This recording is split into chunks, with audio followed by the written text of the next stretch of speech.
tudo bem? Estamos aqui para mais um vídeo da série Imunidade Blindada e hoje quero falar sobre algo que me encanta, emoções. Quero falar a respeito de gestão emocional. Sou Ricardo Vargas, sou nutricionista, mas sou especialista na área de gestão emocional. E por que eu fui estudar emoções? Sabe por quê? Porque hoje, infelizmente, no Brasil, aproximadamente 8 de cada 10 pessoas sofrem de algum problema emocional. E muitas vezes, todos aqueles resultados que nós recebemos na nossa vida são reflexo dos pensamentos que nós cultivamos, das emoções que nós sentimos. Porque pensamentos e emoções te conduzem a ações. A situação que você está vivendo hoje, boa ou ruim, está diretamente ligado com a sua parte emocional.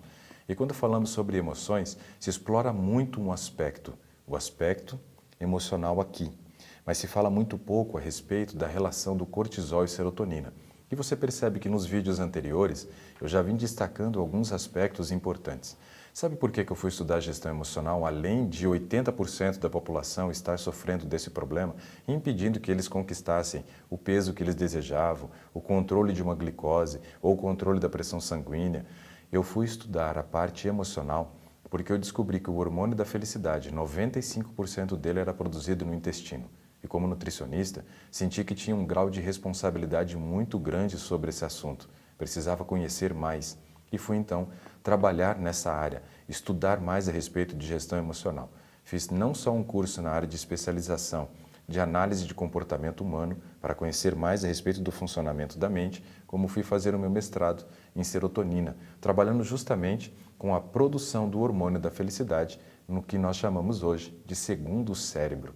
Segundo cérebro, isso, o nosso intestino, pela quantidade de neurônios que nós temos fora do sistema nervoso central, ou seja, nosso cérebro e medula espinhal, nós encontramos a maior quantidade desses neurônios fora desse sistema no intestino. E ele é chamado pela ciência hoje de segundo cérebro. Olha a importância do nosso intestino, a importância do funcionamento intestinal. E como nutricionista, então, eu senti que eu tinha essa responsabilidade de saber mais a respeito desse órgão tão importante para nós. Um órgão que, quando os alimentos ainda estão dentro dele e não passaram para a corrente sanguínea, é considerado o lado externo do organismo. Somente depois que ultrapassa a barreira composta ali pelas células do intestino e tem acesso ao sangue, que o alimento agora é considerado estando dentro do nosso organismo. Enquanto estiver no intestino, está fora. Ele é uma barreira seletiva, muito importante para a nossa saúde como um todo. Mas veja, quero destacar dois aspectos muito importantes aqui. O primeiro deles, que quando falamos sobre gestão emocional, precisamos regularizar o trânsito intestinal. Isso é um fato. Ali é onde nós vamos conseguir gerir as nossas emoções para não ter interferência na construção da nossa imunidade. Outro aspecto importante é que no nosso intestino nós encontramos uma microbiota intestinal, composta por muitas bactérias. Dentre essas bactérias nós temos os lactobacilos, que são muito importantes para a nossa saúde, não só intestinal, mas principalmente para a construção da nossa imunidade. Hoje, segundo pesquisas, 70% da imunidade que você tem é composta pela microbiota intestinal que você cultiva no seu intestino. Um órgão, segundo a ciência, chamado de órgão anexo, que não nasceu com você, mas que foi implantado e foi cultivado em um determinado momento. O grande problema é que essas bactérias benéficas, elas começam a perder espaço para as bactérias que fazem mal. Então, é importante fazer reposições de lactobacilos. Isso vai ajudar a melhorar o trânsito intestinal, melhora a nossa imunidade, mas melhora a parte da gestão emocional. Outros aspectos importantes para a construção de um emocional blindado, para que dessa forma a imunidade também seja blindada, precisamos considerar a respeito do trânsito intestinal. Eu destaquei um aspecto importante para vocês até agora, que foi a questão do consumo da fibra insolúvel, quando eu falei a respeito de verduras. Isso realmente é muito importante, aumentar a ingestão da fibra insolúvel. Porém, eu tenho um segundo tipo de fibra, que é chamado de fibra solúvel. Essa fibra solúvel é aquela que hidrata. Quando você coloca o alimento de molho, ele aumenta de tamanho. Eu citei, por exemplo, o feijão, o grão de bico, citei a soja, mas a ervilha também acontece isso, a aveia aumenta muito de tamanho. Ou seja, esses alimentos eles contêm não só a fibra insolúvel, importante para o trânsito intestinal, como a fibra solúvel, importante para gerar volume nas fezes. E agora analisa comigo a seguinte questão. Existe uma lei da física que diz assim, toda ação gera uma Reação. Nosso intestino é composto por músculo, musculatura lisa, involuntária. Você não tem o controle, você não tem como controlar o trânsito intestinal. Mas essa musculatura, ela trabalha mediante estímulos que ela recebe. E o principal estímulo, obviamente, é o estímulo gerado pela formação do bolo fecal. Quando você tem a luz intestinal, esse espaço é chamado de luz intestinal.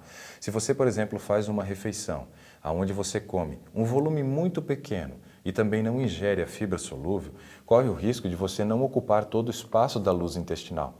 Não ocupando todo esse espaço da luz intestinal, você não vai gerar estímulo na parede da musculatura para que ela se contraia e conduz o bolo fecal adiante. Essa fibra solúvel, então, no intestino, ela vai hidratar, vai gerar o volume necessário para que gere o estímulo para a contração da musculatura.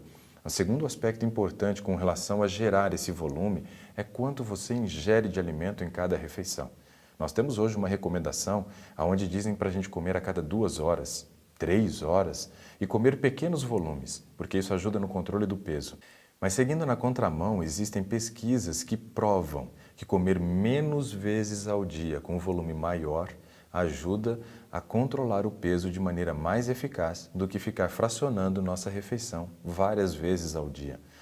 Além de você comer um volume adequado de alimento nessa refeição que vai gerar estímulo para a formação do bolo fecal, para ter volume suficiente, para ter a contração da musculatura e condução do bolo fecal, você ainda tem a possibilidade de reduzir o nível de insulina na corrente sanguínea. Por isso que ajuda na questão do emagrecimento. E algo importante para você construir uma imunidade blindada é controlar o seu peso também. Afinal de contas, a gordura é um tecido inflamatório. E eu já citei sobre isso quando falamos a respeito da importância da atividade física e o controle do peso. Agora, analisa comigo esse aspecto que é importante.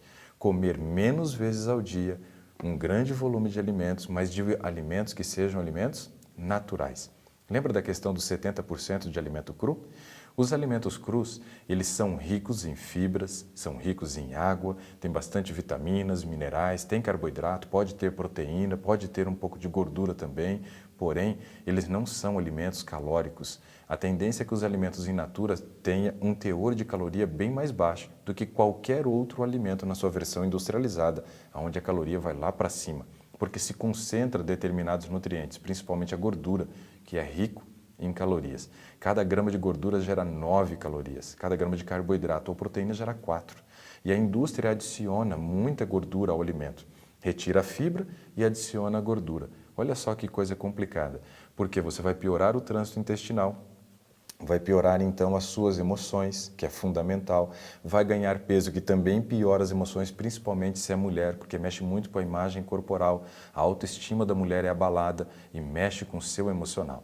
Precisamos então comer os alimentos na sua versão crua e precisamos comer muitos alimentos vegetais que vão hidratar quando estiverem no nosso intestino para a formação do bolo fecal. Isso é importante para o trânsito intestinal. Outro aspecto importante, já que o controle das emoções passa pelo bom funcionamento intestinal, é nós lembrarmos que ele é formado por músculo e músculo precisa de atividade física. Mas tem alguma musculação intestinal, algum exercício específico que favoreça a construção de um músculo competente e forte para conduzir esse bolo fecal? Não. Não existe um exercício específico. Existem exercícios que todos eles, seja qual for, aeróbico ou anaeróbico, vai trazer benefício para o funcionamento do seu intestino. Isso é muito importante sabermos. A atividade física é muito importante para que eu tenha uma musculatura competente para conduzir o bolo fecal adiante. Pensando nisso, última dica é nós termos uma boa noite de sono. O sono, ele é fundamental para que nós possamos também controlar o cortisol e fazer com que o nosso intestino funcione da maneira correta.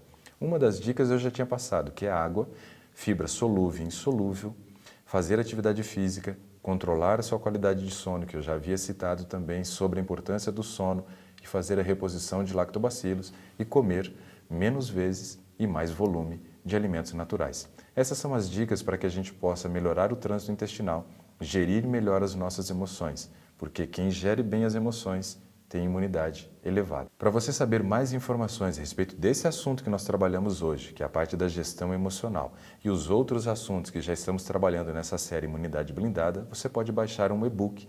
É só você acessar, através do link que vai aparecer aí na descrição desse vídeo, para você baixar gratuitamente esse e-book e ter mais informações de como cuidar da sua imunidade. Até o próximo vídeo.